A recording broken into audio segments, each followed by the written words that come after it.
So my thought-provoking question here is, could we have prevented this heart attack, which ended up losing his life early on? When he's 2 years old, he's extremely active, he's a very picky eater, he has multiple meltdowns, his mouth is open while he's sleeping, he has small mouth, he has constant ear infections. In kindergarten, now he's extremely disruptive, he's all over the place, he's fidgety, he has very poor eating habits still, he's congested, on nasal rinses.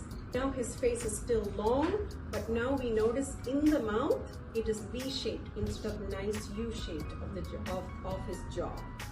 Finally, the pediatrician puts him on ADHD medication because he can't focus. And Alex is now a little bit more focused because of the ADHD medications, and teachers are now saying, okay, he's doing better.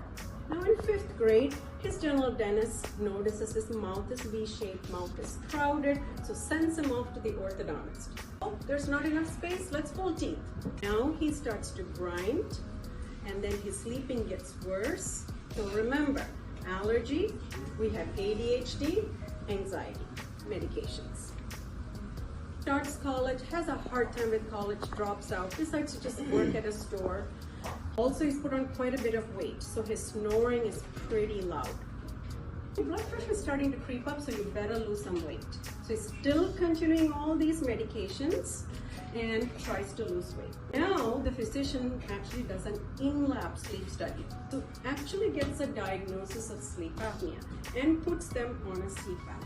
Well, he is struggling to wear the CPAP, so the CPAP is on and off, and eventually he ends up getting AFib.